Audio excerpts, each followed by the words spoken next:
They called Garea useless since she was a child.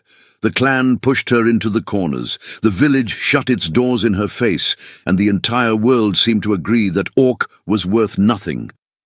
But on a mud road, at the end of a freezing afternoon, a man stopped, and nothing was ever the same again. 2 months before that mud road, before the man and the stopped wagon, and the cold that bit like iron, there was only the clan. Garea had not been born weak. She had been born different, smaller than the other females of the clan, with shoulders too narrow for a culture that measured worth in raw strength and jaw width. The other females carried stone, split wood, broke ice with their bare hands during the grey winters of the iron marches. Garea could not match them in any of that. She never had. From the first years she could remember, the distance between her and the rest of the clan was not measured in cruelty. It was measured in silence, the kind of silence that is worse than cruelty, because at least cruelty acknowledges you exist.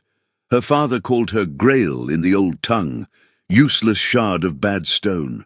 Her mother had died when Garea was still small, too early to contest it, too early to leave anything behind except a wooden chest that was always heavier than it looked. Without her mother, no one spoke against her father, no one corrected him.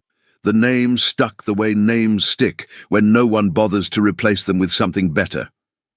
She grew up learning to take as little space as possible, not to ask, not to expect, to do the work no one wanted and disappear before anyone remembered she had been there at all. The clan valued size, jaw, tusk. She had none of those things in the measure they required. Her tusks had never grown, common enough in females, rare enough in their bloodline to be considered a deficiency. Her hands were the only thing about her that worked the way the clan respected, fast, precise, without waste. But the clan did not measure value in hands. She watched the others train with axes at dawn. She watched the warriors sharpen blades and argue about battle tactics around the fire at night. She listened from the edges, always from the edges, learning the shape of a world she had not been invited into. At night, in the space between sleeping and waking, she sometimes tried to remember her mother's face. It kept blurring. The only thing that stayed sharp was the sound of the chest being moved, that low, solid thud of something too heavy for its size, landing on the floor of the tent, and her mother's hand resting on top of it, like it was something that mattered. Garea never understood why. She had asked once. Her father had told her not to touch what wasn't hers. She had stopped asking. She had learned very young that asking only told people where your weak spots were. Outside the tent, the iron marches were grey and cold and indifferent.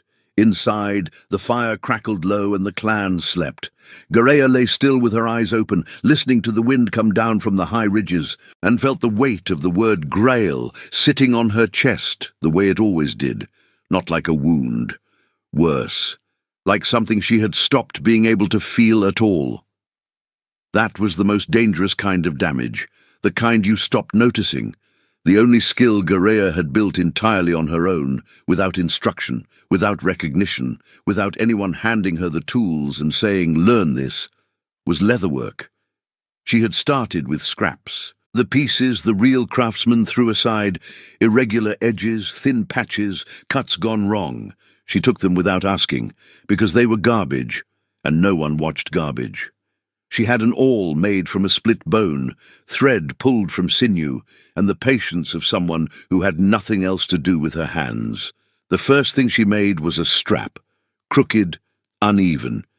She remade it 4 times until it held tension without pulling. By the time she was 13, she was making sheaths that the clan's warriors wore without knowing who had made them.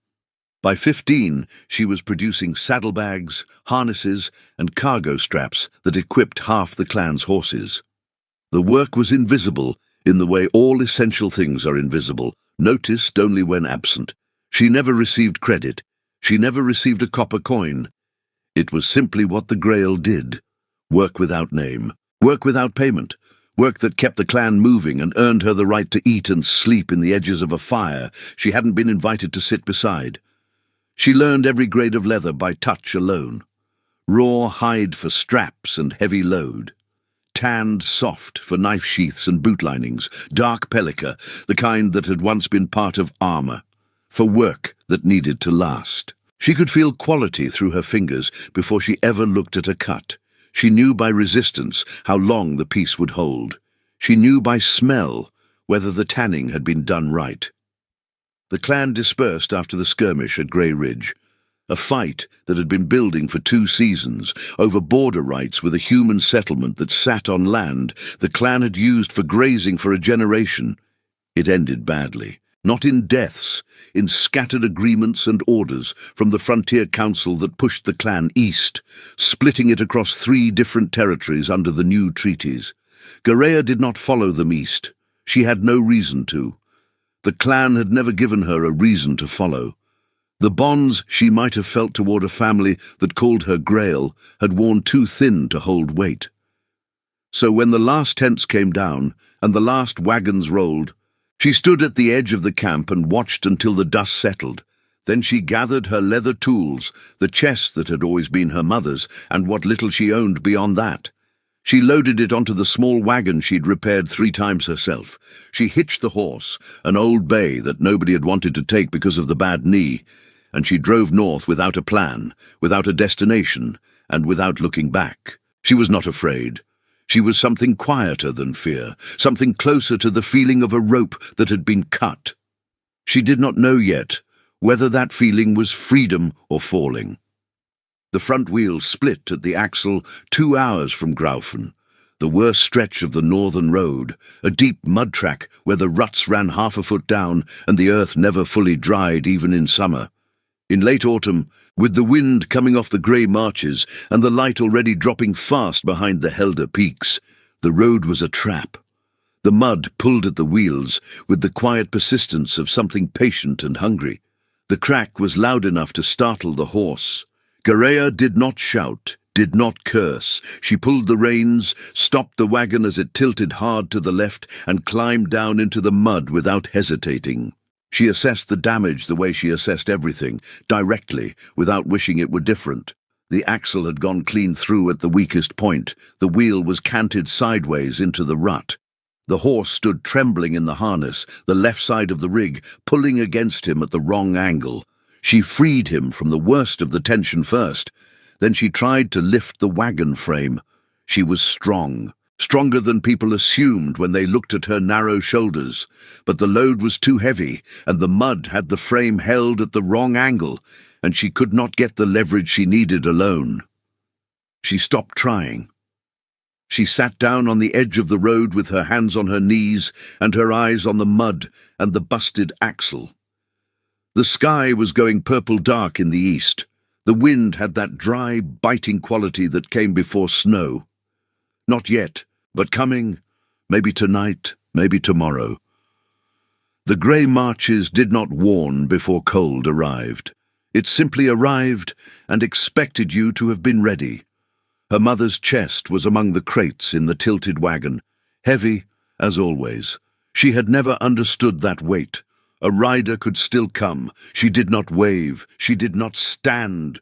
She stayed seated with the stillness of someone who had stopped expecting anyone to stop, who had learned that posture of waiting without hope so thoroughly that it had become the only posture she knew.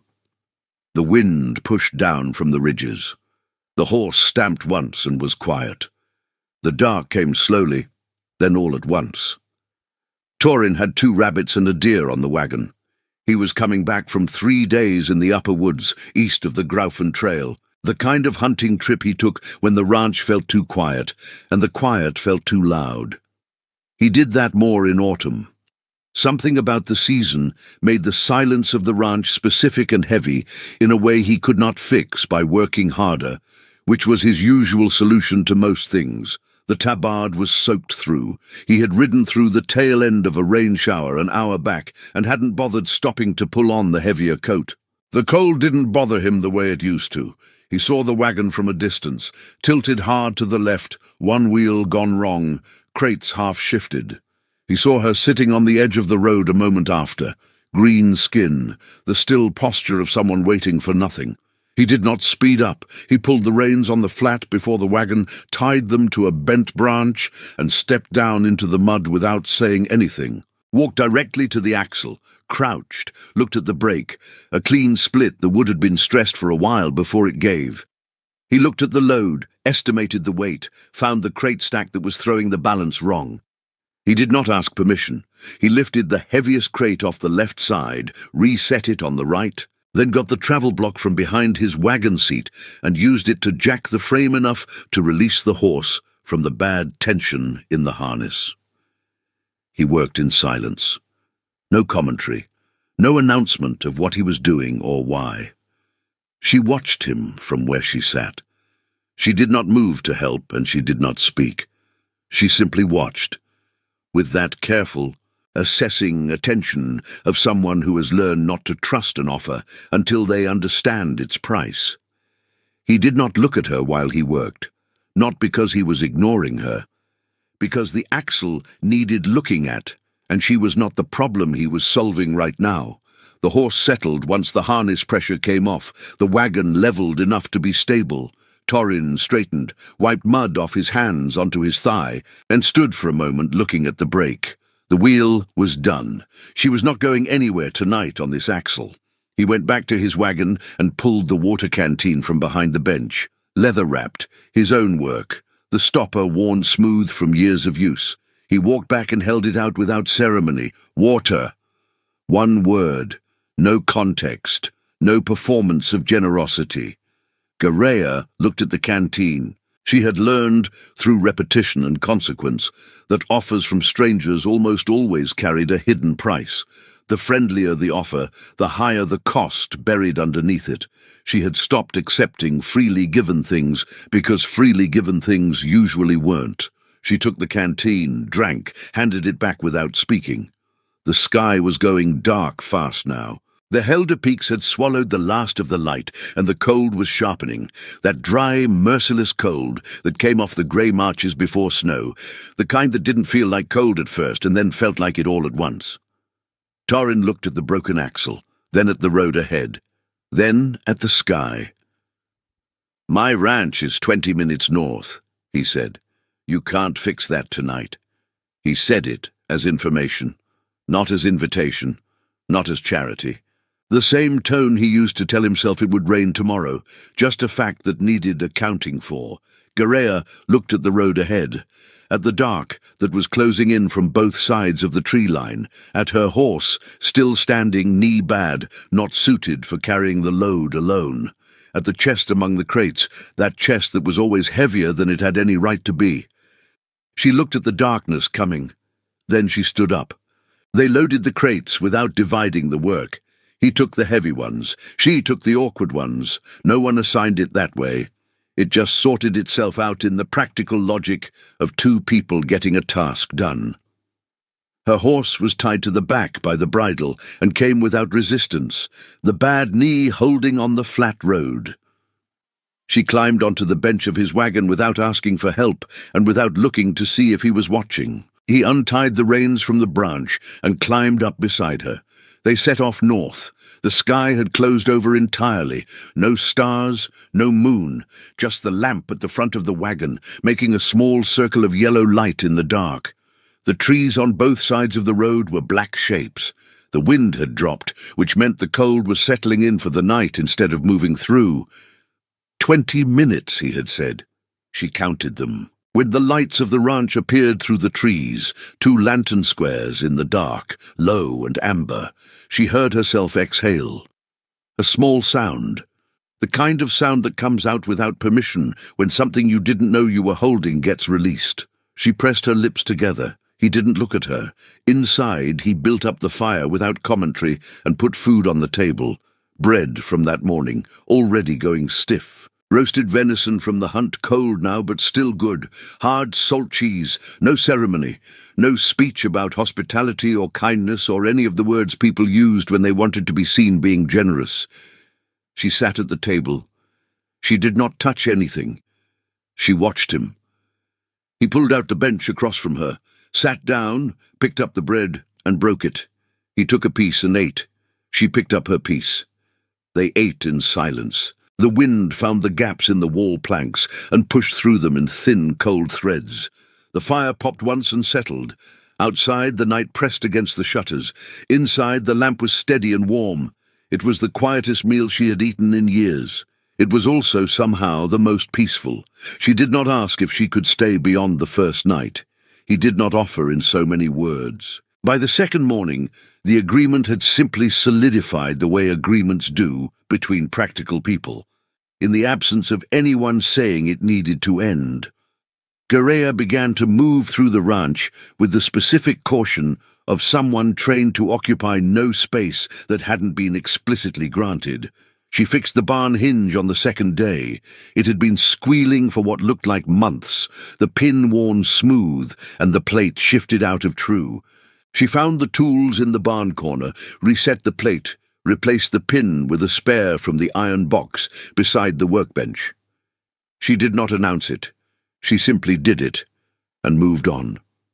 She found the abandoned kitchen garden on the north side of the house, overgrown with dead stalks and hardened soil. She broke the soil with the handfork she found leaning against the fence, turned it in long, straight lines, pulled the dead roots. She planted the herbs she carried in her saddlebag: iron leaf, grey thyme, bitter fennel, things that grew in cold soil, things her mother had taught her the names of before she had been old enough to understand what teaching was. On the third day, she washed his clothes and hung them straight on the line in the weak autumn sun. He noticed every single thing. He did not comment on any of it. But the rhythm of the ranch had shifted in a way he was aware of, without being able to entirely name. There was a second pace inside it now, measured, deliberate, precise. His own rhythm had always been the rhythm of one person moving through a space built for more. He had gotten used to that particular kind of quiet. This was different, not louder, just fuller, like a room with better air in it. He came in at dusk the third day and found the table clean, the fire banked correctly for the night, and his canteen filled and sitting on the bench beside the door, where he could grab it on his way out in the morning. He stood there for a moment, picked up the canteen, set it back down, went to check on the horses. On the fifth day, she opened her crates in the main room. She sat up in the straw chair beside the window, the one with the best light in the afternoon, which she had already identified 2 days in without asking about it. Leather on her lap, bone needle in hand, sinew thread pulled taut with the precise tension she had learned to feel without measuring. The materials spread on the low table beside her told a history of their own. Raw, stiff hide for heavy load straps, tanned soft leather for sheaths and bootwork, a roll of dark palica, cured so deep it had gone almost black, the kind that had once been part of something important before it was cut apart and repurposed. Her hands moved without hesitation. No wasted motion, no second-guessing. Each cut landed exactly where she intended it, each stitch pulled to the same tension. It was the kind of precision that only comes from years of doing something in the absence of praise, when the work itself is the only feedback you get, and the work tells you the truth. Torin stopped in the doorway on his way to the water barrel. He watched for a moment. Not intrusively, just the natural pause of someone registering something that has a specific quality to it. Her hands didn't slow. She was aware of him the way she was always aware of people near her, precisely, quietly, without reacting to it. He went to get the water. He thought about those hands for the rest of the afternoon, the economy of movement, the certainty, the way she held the needle like someone who had never had the luxury of being uncertain about anything. He had seen men work all his life, farmers, hunters, blacksmiths, woodcutters. He had rarely seen anyone work the way she worked, as if every motion had a purpose, and wasted motion was a small personal failure. He put the water down and went to fix the fence at the lower pasture. He was still thinking about it when he got there.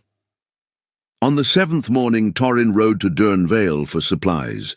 The merchant was weighing flour when he looked up and said, unprompted, as if continuing a conversation already in progress, that he had heard Torin was sheltering an orc at the ranch.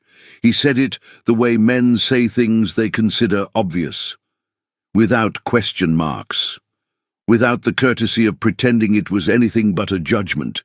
He said that orcs did not belong among humans, that they had their territories now, eastern lands given under the frontier accords, and that mixing the peoples only brought problems, that no man of sound judgment opened his door to one of them. He said all of it calmly, with the practiced ease of someone who had never been contradicted on the subject and did not expect today to be different. Torin set the coin on the counter and did not respond.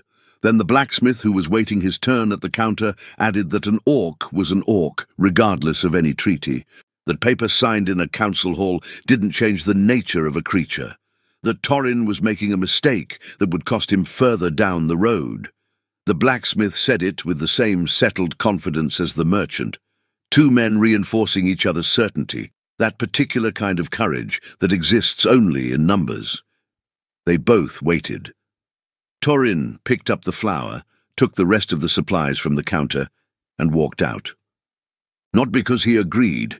He had learned in the grey marches, in the years of border duty that had taken everything from him and left him a ranch and a silence he didn't know what to do with, that certain men do not deserve the effort of a response, not because the response wasn't there, because giving it to them would have required him to pretend their opinion was large enough to need countering. He rode back north. The road was empty. The trees were going bare on both sides.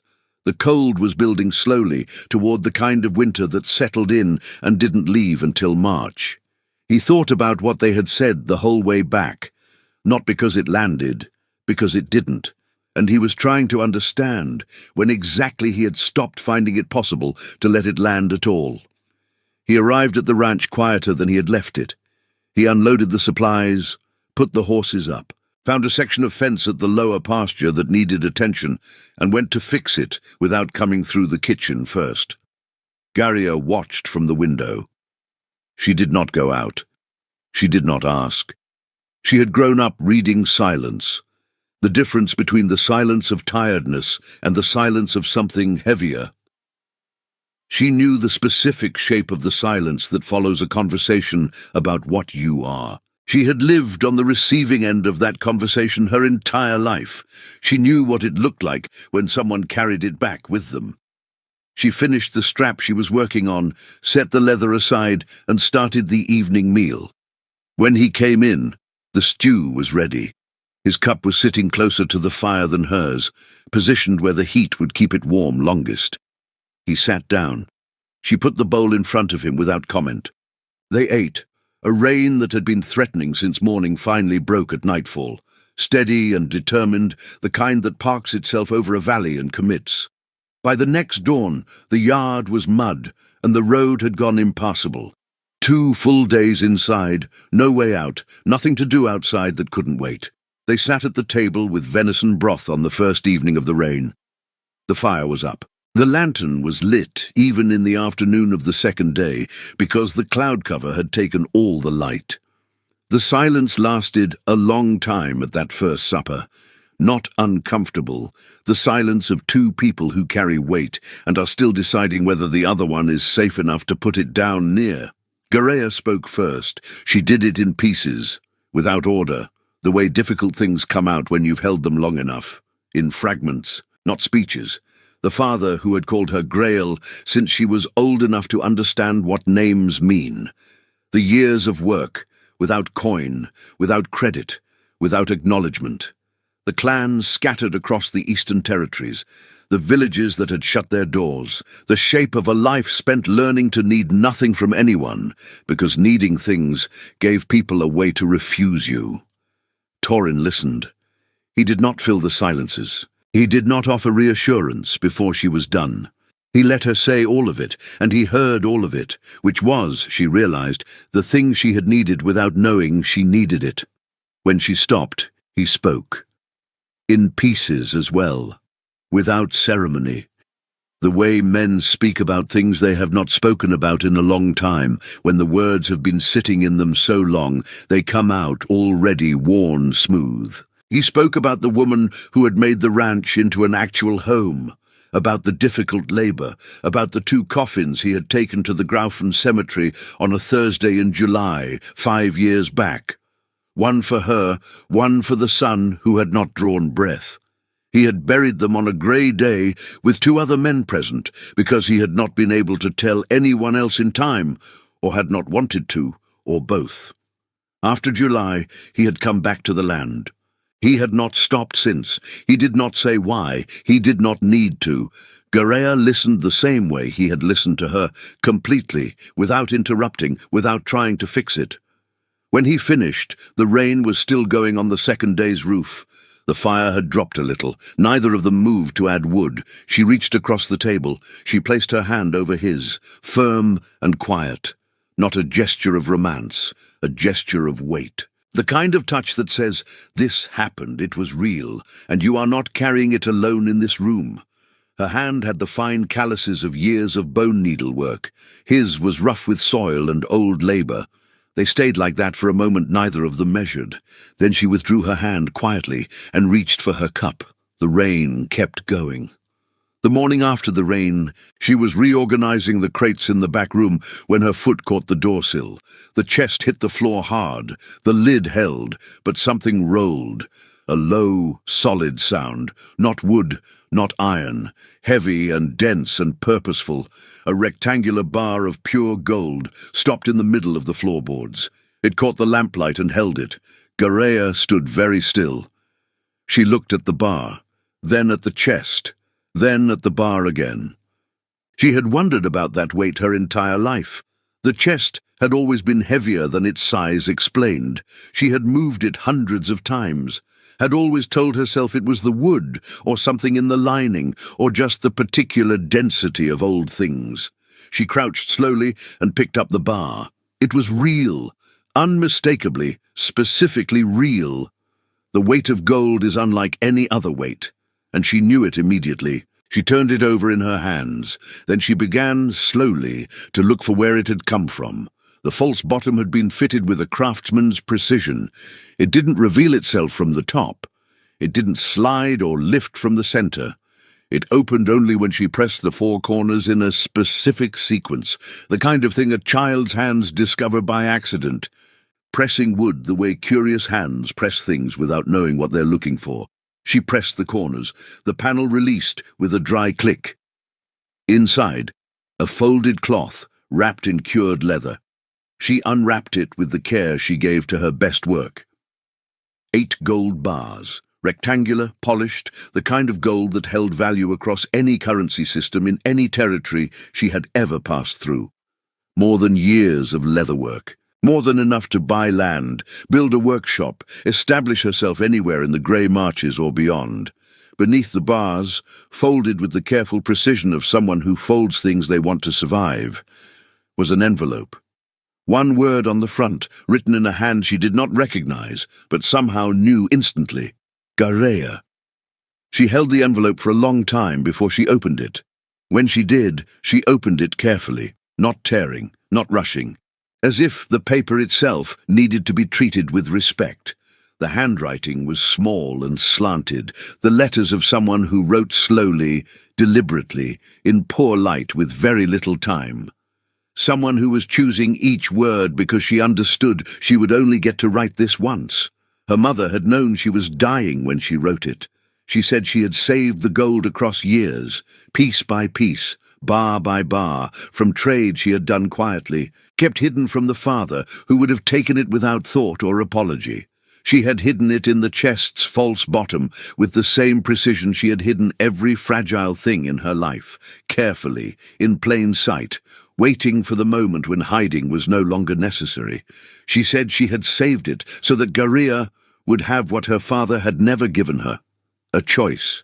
She said that calling her Grail had been the lie of a weak man, that she had always been the strongest stone in the family, that she had always seen it, the precision in her hands, the patience in her eyes, the way she endured without breaking, which was the hardest thing any creature could do, and the one her father had never been capable of. She said, "You were never useless.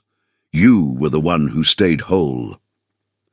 There were no tears on Garea's face when she finished reading. There was something harder to hold than tears, the deep internal tremor that comes when a word you waited your whole life to hear finally arrives. Too late to change the past, not too late to change something inside it. She sat on the floor of the back room with the letter in her lap and the 8 gold bars lined up in front of her. The lamp burned low. The oil was going. She sat there until the flame began to flicker for lack of fuel. Then she stood up, folded the letter with the same care her mother had used to fold it the first time, and went to find Torin. She put the 8 bars on the table between them, the letter beside them. She said nothing first. He looked at the gold, then at her, then at the gold again. She told him in a few sentences, the false bottom, the letter, what her mother had saved and hidden across years, what it said. He was quiet for a long moment. Then he said only that her mother had been smarter than her father deserved, and that she had saved it for the right daughter. Garea looked at him. It was the first time someone had seen what she carried, and had not immediately tried to calculate how to take it. With 8 gold bars, Garea could buy land anywhere in the Grey Marches. She could set up a leather workshop, pay rent for years, establish herself with a name and a fixed address in any village she chose. She could disappear into a life of her own making without owing anyone anything. Torin said it to her directly, no softening, no hint of what he wanted the answer to be. He said the agreement of bread and shelter had been kept. He said she had what she needed to go wherever she chose. He said he was not holding her to anything. Garea looked at the fire for a long time. Then she looked at the leather curtain she had sewn for the main room window, fitted precisely, the hem even all the way across, the ties done with the small double knot she used for things she wanted to hold. Then she looked at him. The silence that followed was different from all the other silences between them. She had learned, across a life of closed doors, not to ask for things out loud. Asking was exposure. Exposure gave people the angle to refuse. She had protected herself from refusal by never giving anyone the opportunity. She breathed in. She looked at him directly, with the specific, level attention she reserved for things that mattered. She said she had arrived here with a broken axle and left with something she had not expected to find. She said she had learned to like this place. She said she had learned to like him. She said, "If you'll have me, I'll stay." He looked at her for a moment. There was no hesitation in his face. There was the particular clarity of someone who already knows the answer and needs only a second to be certain they are actually being asked. He stood up from the table, walked to the shelf beside the door, picked up her cup, the one she had used since the first night, the clay one with the chipped rim, and placed it on the shelf in the spot it had occupied since approximately the 3rd day. Beside his, the 2 cups touching at the handles. He came back, sat down. He said, "That spot's been yours for a while now." She looked at the shelf, at the 2 cups side by side. For the first time in a very long time, she smiled. Not the careful expression she used to keep people at a comfortable distance. The other one, the one she hadn't had a reason to use. The months that came after were made of simple, permanent things. The garden doubled in size by spring. Garea's leatherwork corner took over half the barn, a proper workbench now, 2 lanterns, the tools organized on pegs she had hammered in herself.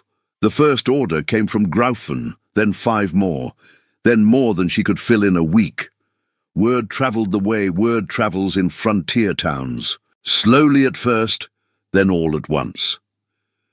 Somewhere in those months, between one order and the next, Garea noticed she was tired in a way that work did not explain. She noticed it the way she noticed everything, quietly, without announcing it, filing it away until she was certain.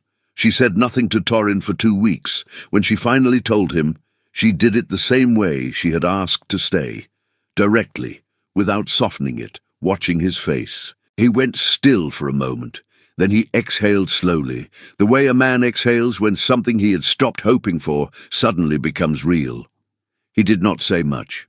He put his hand over hers at the table, the same way she had once put hers over his, and they stayed like that for a while in the quiet of the ranch. The work kept coming. The merchant from Durnvale appeared at the door of the ranch one morning with his hat in his hand, needing a sheath. The same man who had told Torin that orcs did not belong among humans. Garea looked at him for a moment, then she stepped back from the door and let him in. She measured, she cut, she stitched, she charged him in silver, the fair rate, not a coin more, not a coin less. The same rate she charged everyone. She handed him the sheath without ceremony.